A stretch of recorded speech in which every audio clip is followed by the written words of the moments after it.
आज हम श्री सत्यनारायण कथा का पाठ करेंगे, इसलिए कृपया वीडियो को अंत तक जरूर देखिएगा। एक समय की बात है, नैशिरण्य तीर्थ में शौनिका आदि 88,000 ऋषियों ने श्री सूत जी से पूछा, हे प्रभु, इस कलयुग में वेद विद्या रहित मनुष्यों को प्रभु भक्ति किस प्रकार मिल सकती है तथा उनका उद्धार कैसे होगा। हे मुनि श्रेष्ठ, कोई ऐसा तप बताइए जिससे थोड़े समय में ही पुण्य मिले और मनोवांछित फल की प्राप्ति हो जाए। इस प्रकार की कथा सुनने की हम इच्छा रखते हैं। सर्व शास्त्रों के ज्ञाता सूत जी बोले, हे वैष्णवों में पूज्य, आप सभी ने प्राणियों के हित की बात पूछी है, इसलिए मैं एक ऐसे श्रेष्ठ व्रत को आप लोगों को बताऊंगा जिसे नारद जी ने लक्ष्मी नारायण जी से पूछा था और लक्ष्मीपति ने मुनि श्रेष्ठ नारद जी से कहा था। आप सब इसे ध्यान से सुनिए। एक समय की बात है, योगी राज नारद जी दूसरों के हित की इच्छा के लिए अनेकों लोकों में घूमते हुए मृत्यु लोक में आ पहुँचे। यहाँ उन्होंने अनेक योनियों में जन्मे प्राय सभी मनुष्यों को अपने कर्मों द्वारा अनेकों दुखों से पीड़ित देखा। उनका दुख देखकर नारद जी सोचने लगे कि कैसा यत्न किया जाए जिसके करने से निश्चित रूप से मानव के दुखों का अंत हो जाए। इसी विचार पर मनन करते हुए वह विष्णु लोक में गए। वहां वह देवों के ईश नारायण की स्तुति करने लगे, जिनके हाथों में शंख चक्र गदा और पद्म थे, गले में वरमाला पहने हुए थे। स्तुति करते हुए नारद जी बोले, हे भगवान, आप अत्यंत शक्ति से संपन्न हैं। मन तथा वाणी भी आपको नहीं पा सकते हैं। आपका आदि मध्य तथा अंत नहीं है। निर्गुण स्वरूप सृष्टि के कारण भक्तों के दुख को दूर करने वाले हैं। आपको मेरा नमस्कार है। नारद जी की स्तुति सुन विष्णु भगवान बोले, हे मुनि श्रेष्ठ, आपके मन में क्या बात है? आप किस काम के लिए पधारे हैं, उसे निसंकोच कहिए। इस पर नारद मुनि बोले कि मृत्यु लोक में अनेक योनियों में जन्मे मनुष्य अपने कर्मों द्वारा अनेकों दुख से दुखी हो रहे हैं। हे नाथ, आप मुझ पर दया रखते हैं तो बताइए कि वो मनुष्य थोड़े प्रयास से ही अपने दुखों से कैसे छुटकारा पा सकते हैं। श्री हरि बोले, हे नारद, मनुष्यों की भलाई के लिए तुमने बहुत अच्छी बात पूछी है। जिसके करने से मनुष्य मोह से छूट जाता है, वह बात मैं तुमसे कहता हूँ, तुम उसे ध्यान से सुनो। स्वर्ग लोक व मृत्यु लोक दोनों में से एक दुर्लभ उत्तम व्रत है जो पुण्य देने वाला है। आज प्रेम वश होकर मैं उसे तुमसे कहता हूँ। श्री सत्यनारायण भगवान का यह व्रत अच्छी तरह विधान पूर्वक करके मनुष्य तुरंत ही यहाँ सुख भोग कर मरने पर मोक्ष प्राप्त करता है। श्री हरि के वचन सुन नारद जी बोले कि उस व्रत का फल क्या है और उसका विधान क्या है? यह व्रत किसने किया था? इस व्रत को किस दिन करना चाहिए? सभी कुछ विस्तार से बताएं। नारद जी की बात सुनकर श्री हरि बोले, दुख व शोक को दूर करने वाला यह सभी स्थानों पर विजय दिलाने वाला है। मानव को भक्ति व श्रद्धा के साथ शाम को श्री सत्यनारायण की पूजा धर्म परायण होकर ब्राह्मणों व बंधुओं के साथ करनी चाहिए। भक्ति भाव से ही नैवेद्य केले का फल, घी, दूध और गेहूं का आटा सवाया लें। गेहूं के स्थान पर साठी का आटा, शक्कर तथा गुड़ लेकर वह सभी भक्षण पदार्थों को मिलाकर भगवान का भोग लगाएं। ब्राह्मणों सहित बंधु बांधवों को भी भोजन करवाएं। उसके बाद स्वयं भोजन करें। भजन कीर्तन के साथ भगवान की भक्ति में लीन हो जाएं। इस तरह से सत्यनारायण भगवान का यह व्रत करने पर मनुष्य की सारी इच्छाएं निश्चित रूप से पूरी होती हैं। इस कली काल अर्थात कलयुग में मृत्यु लोक में मोक्ष का यही एक सरल उपाय बताया गया है। सूत जी बोले, हे ऋषियों, जिसने पहले समय में इस व्रत को किया था उसका इतिहास कहता हूँ, ध्यान से सुनो। सुंदर काशीपुरी नगरी में एक अत्यंत निर्धन ब्राह्मण रहता था। भूख प्यास से परेशान वह धरती पर घूमता रहता था। ब्राह्मणों से प्रेम करने वाले भगवान ने एक दिन ब्राह्मण का वेश धारण कर उसके पास जाकर पूछा, हे विप्र, नित्य दुखी होकर तुम धरती पर क्यों घूमते हो? दीन ब्राह्मण बोला, मैं निर्धन ब्राह्मण हूँ, भिक्षा के लिए धरती पर घूमता हूँ। हे भगवान, यदि आप इसका कोई उपाय जानते हो तो बताइए। वृद्ध ब्राह्मण कहता है कि सत्यनारायण भगवान मनोवांछित फल देने वाले हैं, इसलिए तुम उनका पूजन करो। इसे करने से मनुष्य सभी दुखों से मुक्त हो जाता है। वृद्ध ब्राह्मण बनकर आए सत्यनारायण भगवान उस निर्धन ब्राह्मण को व्रत का सारा विधान बताकर अंतर ध्यान हो गए। ब्राह्मण मन ही मन सोचने लगा कि जिस व्रत को वृद्ध ब्राह्मण करने को कह गया है, मैं उसे जरूर करूंगा। यह निश्चय करने के बाद उसे रात में नींद नहीं आई। वह सवेरे उठकर सत्यनारायण भगवान के व्रत का निश्चय कर भिक्षा के लिए चला गया। उस दिन निर्धन ब्राह्मण को भिक्षा में बहुत धन मिला, जिससे उसने बंधु बांधवों के साथ मिलकर श्री सत्यनारायण भगवान का व्रत संपन्न किया। भगवान सत्यनारायण का व्रत संपन्न करने के बाद वह निर्धन ब्राह्मण सभी दुखों से छूट गया और अनेक प्रकार की संपत्तियों से युक्त हो गया।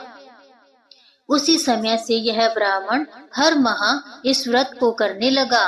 इस तरह से सत्यनारायण भगवान के व्रत को जो मनुष्य करेगा वह सभी प्रकार के पापों से छूटकर मोक्ष को प्राप्त होगा। जो मनुष्य इस व्रत को करेगा वह भी सभी दुखों से मुक्त हो जाएगा। सूत जी बोले कि इस तरह से नारद जी से नारायण जी का कहा हुआ श्री सत्यनारायण व्रत को मैंने तुमसे कहा। हे विप्रो, अब मैं और क्या कहूँ? ऋषि बोले, हे मुनिवर, संसार में उस विप्र से सुनकर और किस किस ने इस व्रत को किया, हम सब इस बात को सुनना चाहते हैं। इसके लिए हमारे मन में श्रद्धा का भाव है। सूत जी बोले, हे मुनियों, जिस जिसने इस व्रत को किया है वे सब सुनो। एक समय वही विप्र धन व ऐश्वर्य के अनुसार अपने बंधु बांधवों के साथ इस व्रत को करने को तैयार हुआ। उसी समय एक लकड़ी बेचने वाला बूढ़ा आदमी आया और लकड़ियां बाहर रखकर अंदर ब्राह्मण के घर में गया। प्यास से दुखी वह लकड़हारा उनको व्रत करते देख विप्र को नमस्कार कर पूछने लगा कि आप यह क्या कर रहे हैं? तो उन्होंने बताया कि व्रत कर रहा हूँ तथा इसे करने से क्या फल मिलेगा, कृपया मुझे भी बताएं। ब्राह्मण ने कहा कि सब मनोकामनाओं को पूरा करने वाला यह सत्यनारायण भगवान का व्रत है। इनकी कृपा से ही मेरे घर में धन धान्य आदि की वृद्धि हुई है। विप्र से सत्यनारायण व्रत के बारे में जानकर लकड़हारा बहुत प्रसन्न हुआ। चरणामृत लेकर वह प्रसाद खाने के बाद वह अपने घर गया। लकड़हारे ने अपने मन में संकल्प किया कि आज लकड़ी बेचने से जो धन मिलेगा उसी से श्री सत्यनारायण भगवान का उत्तम व्रत करूंगा। मन में इस विचार को ले बूढ़ा आदमी सिर पर लकड़ियां रख उस नगर में बेचने गया जहां धनी लोग ज्यादा रहते थे। उस नगर में उसे अपनी लकड़ियों का दाम पहले से 4 गुना अधिक मिला। बूढ़ा प्रसन्नता के साथ दाम लेकर केले, शक्कर, घी, दूध, दही और गेहूं का आटा ले और सत्यनारायण भगवान के व्रत की अन्य सामग्रियां लेकर अपने घर चला गया। वहां उसने अपने बंधु बांधवों को बुलाकर विधि विधान से सत्यनारायण भगवान का पूजन और व्रत किया। इस व्रत के प्रभाव से वह बूढ़ा लकड़हारा धन पुत्र आदि से युक्त होकर संसार के समस्त सुख भोग कर अंतकाल में वैकुंठ धाम को चला गया। सूत जी बोले, हे श्रेष्ठ मुनियों, अब आगे की कथा मैं तुमसे कहता हूँ। पहले समय में उल्कामुख नाम का एक बुद्धिमान राजा था। वह सत्यवक्ता और जितेंद्रिय था। प्रतिदिन देव स्थानों पर जाता और निर्धनों को धन देकर उनके कष्ट दूर करता था। उसकी पत्नी कमल के समान मुख वाली तथा सती साध्वी थी। भद्रशिला नदी के तट पर उन दोनों ने श्री सत्यनारायण भगवान का व्रत किया था। उसी समय साधु नाम का एक वैश्य आया। उसके पास व्यापार के लिए बहुत सा धन भी था। राजा को व्रत करते देखकर वह विनय के साथ पूछने लगा, भक्ति भाव से पूर्ण होकर आप यह क्या कर रहे हैं? मैं सुनने की इच्छा रखता हूँ, तो आप मुझे बताइए। राजा बोला, हे साधु, अपने बंधु बांधवों के साथ पुत्रादि की प्राप्ति के लिए एक महान शक्तिमान श्री सत्यनारायण भगवान का व्रत व पूजन कर रहा हूँ। राजा के वचन सुन साधु आदर से बोला, हे राजन, मुझे इस व्रत का सारा विधान कहिए। आपके कथन अनुसार मैं भी इस व्रत को करूँगा। मेरी भी संतान नहीं है और इस व्रत को करने से निश्चित रूप से मुझे संतान की प्राप्ति होगी। राजा से व्रत का सारा विधान सुन व्यापार से निवृत्त हो वह अपने घर गया। साधु वेश्या ने अपनी पत्नी को संतान देने वाले इस व्रत का वर्णन कह सुनाया और कहा कि जब मेरी संतान होगी तब मैं इस व्रत को करूँगा। साधु ने इस तरह के वचन अपनी पत्नी लीलावती से कहे। एक दिन लीलावती पति के साथ आनंदित हो सांसारिक धर्म में प्रवृत्त होकर सत्यनारायण भगवान की कृपा से गर्भवती हो गई। 10वें महीने में उसके गर्भ से एक सुंदर कन्या ने जन्म लिया। दिनों दिन वह ऐसे बढ़ने लगी जैसे कि शुक्ल पक्ष का चंद्रमा बढ़ता है। माता पिता ने अपनी कन्या का नाम कलावती रखा। एक दिन लीलावती ने मीठे शब्दों में अपने पति को याद दिलाया कि आपने सत्यनारायण भगवान के जिस व्रत को करने का संकल्प किया था उसे करने का समय आ गया है। आप इस व्रत को करिए। साधु बोला कि हे प्रिय, इस व्रत को मैं उसके विवाह पर करूँगा। इस प्रकार अपनी पत्नी को आश्वासन देकर वह नगर को चला गया। कलावती पिता के घर में रहकर वृद्धि को प्राप्त हो गई थी। साधु ने एक बार नगर में अपनी कन्या को सखियों के साथ देखा तो तुरंत ही दूत को बुलाया और कहा कि मेरी कन्या के योग्य वर देख कर आओ। साधु की बात सुनकर दूत कंचन नगर में पहुंचा और वहां देखभाल कर लड़की के सुयोग्य वणिक पुत्र को ले आया। सुयोग्य लड़के को देख साधु ने बंधु बांधवों को बुलाकर अपनी पुत्री का विवाह कर दिया। लेकिन दुर्भाग्य की बात ये कि साधु ने अभी भी श्री सत्यनारायण भगवान का व्रत नहीं किया। इस पर श्री भगवान क्रोधित हो गए और श्राप दिया कि साधु को अत्यधिक दुख मिले। अपने कार्य में कुशल साधु बनिया जमाई को लेकर समुद्र के पास स्थित होकर रत्नासारपुर नगर में गया। वहां जाकर दामाद ससुर दोनों मिलकर चंद्रकेतु राजा के नगर में व्यापार करने लगे। एक दिन भगवान सत्यनारायण की माया से एक चोर राजा का धन चुराकर भाग रहा था।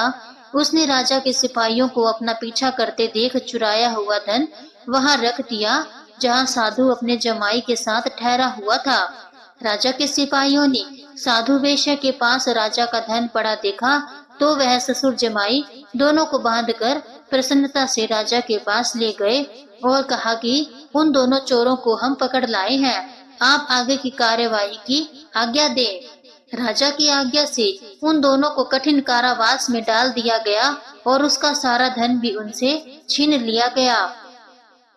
श्री सत्यनारायण भगवान के श्राप से साधु की पत्नी भी बहुत दुखी हुई। घर में जो धन रखा था उसे चोर चुरा ले गए। शारीरिक तथा मानसिक पीड़ा व भूख प्यास से अति दुखी हो अन्न की चिंता में कलावती एक ब्राह्मण के घर गई। वहां उसने श्री सत्यनारायण भगवान का व्रत होते देखा, फिर कथा भी सुनी। बाद में वह प्रसाद ग्रहण कर रात को घर वापस आई। माता ने कलावती से पूछा कि हे पुत्री, अब तक तुम कहाँ थी? तेरे मन में क्या है? कलावती ने अपनी माता से कहा, हे माता, मैंने एक ब्राह्मण के घर में श्री सत्यनारायण भगवान का व्रत देखा है। कन्या के वचन सुन लीलावती भगवान के पूजन की तैयारियां करने लगी। लीलावती ने परिवार व बंधुओं सहित सत्यनारायण भगवान का पूजन किया और उनसे वर मांगा कि मेरे पति तथा जमाई शीघ्र घर आ जाएं। साथ ही यह भी प्रार्थना की कि हम सबका अपराध क्षमा करें। श्री सत्यनारायण भगवान इस व्रत से संतुष्ट हो गए और राजा चंद्रकेतु को सपने में दर्शन देकर कहा कि हे राजन, तुम उन दोनों वेश्यों को छोड़ दो और तुमने जो उनका धन लिया है उन्हें वापस कर दो। अगर ऐसा नहीं किया तो मैं तुम्हारा धन, राज्य व संतान सभी को नष्ट कर दूंगा। राजा को यह सब कहकर वह अंतर ध्यान हो गए। प्रातःकाल सभा में राजा ने अपना सपना सुनाया। फिर बोले कि वणिक पुत्रों को कैद से मुक्त कर सभा में लाओ। दोनों ने आते ही राजा को प्रणाम किया। राजा मीठी वाणी में बोला, हे महानुभावों, भाग्यवश ऐसा कठिन दुख तुम्हें प्राप्त हुआ है, लेकिन अब तुम्हें कोई भय नहीं है। ऐसा कहकर राजा ने उन दोनों को नए वस्त्राभूषण भी पहनाए और जितना धन उनका लिया था उससे दुगना धन उन्हें वापस कर दिया। दोनों वेश्या अपने घर को चल दिए। सूत जी बोले, वेश्या ने मंगलाचार कर अपनी यात्रा आरंभ की और अपने नगर की ओर चल दिए। उनके थोड़ी दूर जाने पर एक दंडी वेशधारी श्री सत्यनारायण ने उनसे पूछा, हे साधु, तेरी नाव में क्या है? अभिवाणी वणिक हंसता हुआ बोला, हे दंडी, आप क्यों पूछते हो? क्या धन लेने की इच्छा है? मेरी नाव में तो बेल व पत्ते भरे हुए हैं। वेश्या के कठोर वचन सुन भगवान बोले, तुम्हारा वचन सत्य हो। दंडी ऐसे वचन कह वहां से दूर चले गए। कुछ दूर जाकर समुद्र के किनारे बैठ गए। दंडी के जाने के बाद साधु वेश्या ने नित्य क्रिया के पश्चात नाव को ऊंची उठते देखकर अचंभा माना और नाव में बेल पत्ते आदि देखकर मूर्छित हो जमीन पर गिर पड़ा। मूर्छा खुलने पर वह अत्यंत शोक में डूब गया। तब उसका दामाद बोला कि आप शोक ना मनाएं, यह तो दंडी का शाप है, इसलिए हमें उनकी शरण में जाना चाहिए, तभी हमारी मनोकामना पूरी होगी। दामाद की बात सुनकर वह दंडी के पास पहुंचा और अत्यंत भक्ति भाव नमस्कार करके बोला, मैंने आपसे जो जो असत्य वचन कहे थे उनके लिए मुझे क्षमा दे। ऐसा कहकर महान शोकातुर हो रोने लगा। तब दंडी भगवान बोले कि हे वणिक पुत्र, मेरी आज्ञा से बार बार तुम्हें दुख प्राप्त हुआ है, तू मेरी पूजा से विमुख हुआ। साधु बोला, हे भगवान, आपकी माया से ब्रह्मा आदि देवता भी आपके रूप को नहीं जानते, तब मैं अज्ञानी कैसे जान सकता हूँ? आप प्रसन्न होइए, अब मैं सामर्थ्य के अनुसार आपकी पूजा करूँगा। मेरी रक्षा करो और पहले के समान नौका में धन भर दो। साधु वेश्या के भक्ति पूर्वक वचन सुनकर भगवान प्रसन्न हो गए और उसकी इच्छा अनुसार वरदान देकर अंतर ध्यान हो गए। ससुर जमाई जब नाव पर आए तो नाव धन से भरी हुई थी। फिर वहीं अपने अन्य साथियों के साथ सत्यनारायण भगवान का पूजन कर अपने नगर को चल दिए। जब नगर के नजदीक पहुँचे तो दूत को घर पर खबर करने के लिए भेज दिया। दूत साधु की पत्नी को प्रणाम कर कहता है कि मालिक अपने दामाद सहित नगर के निकट आ गए हैं। दूत की बात सुन साधु की पत्नी लीलावती ने बड़े हर्ष के साथ सत्यनारायण भगवान का पूजन कर अपनी पुत्री कलावती से कहा कि मैं अपने पति के दर्शन को जाती हूँ, तू कार्य पूर्ण कर शीघ्र आ जा। माता के ऐसे वचन सुन कलावती जल्दी में प्रसाद छोड़ अपने पति के पास चली गई। प्रसाद की अवज्ञा के कारण श्री सत्यनारायण भगवान रुष्ट हो गए और नाव सहित उसके पति को पानी में डुबो दिया। कलावती अपने पति को वहां ना पाकर रोती हुई जमीन पर गिर गई। नौका को डूबता हुआ देख वह कन्या को रोता देख साधु दुखी होकर बोले कि हे प्रभु, मुझसे तथा मेरे परिवार से जो भूल हुई है उसे क्षमा करें। साधु के दीन वचन सुनकर श्री सत्यनारायण भगवान प्रसन्न हो गए और आकाशवाणी हुई, हे साधु, तेरी कन्या मेरे प्रसाद को छोड़कर आई है, इसलिए उसका पति अदृश्य हो गया है। यदि वह घर जाकर प्रसाद खाकर लौटती है तो इसका पति इसे अवश्य मिलेगा। ऐसी आकाशवाणी सुन कलावती घर पहुंचकर प्रसाद खाती है और फिर आकर अपने पति के दर्शन करती है। उसके बाद साधु अपने बंधु बांधवों सहित श्री सत्यनारायण भगवान का विधि विधान से पूजन करता है। इस लोक का सुख भोग कर अंत में स्वर्ग को जाता है। आगे सूत जी बोले, हे ऋषियों, अब मैं एक और कथा सुनाता हूँ, उसे भी ध्यान पूर्वक सुनो। प्रजापालन में दीन तुंगध्वज नाम का एक राजा था। उसने भी भगवान का प्रसाद त्याग कर बहुत ही दुख सहन किया। एक बार वन में जाकर वन्य पशुओं को मारकर वह बड़ के पेड़ के नीचे आया। वहां उसने ग्वालों को भक्ति भाव से अपने बंधुओं सहित सत्यनारायण भगवान का पूजन करते देखा। अभिमानवश राजा ने उन्हें देखकर भी पूजा स्थान में नहीं गया और ना ही उसने भगवान को नमस्कार किया। ग्वालों ने राजा को प्रसाद दिया, लेकिन उसने वह प्रसाद नहीं खाया और प्रसाद को वहीं छोड़कर अपने नगर को चला गया। जब वह नगर में पहुंचा तो वहां सब कुछ तहस नहस हुआ पाया। तो वह शीघ्र ही समझ गया कि यह सब भगवान ने ही किया है। वह दोबारा ग्वालों के पास पहुंचा और विधि पूर्वक पूजा करके प्रसाद खाया। तो श्री सत्यनारायण भगवान की कृपा से सब कुछ पहले जैसा हो गया। दीर्घ काल तक सुख भोगने के बाद मरणोपरांत उसे स्वर्ग लोक की प्राप्ति हुई। जो मनुष्य परम दुर्लभ इस व्रत को करेगा तो भगवान सत्यनारायण की अनुकंपा से उसे धन धान्य की प्राप्ति होगी। निर्धन धनी हो जाता है और भय मुक्त हो जीवन जीता है।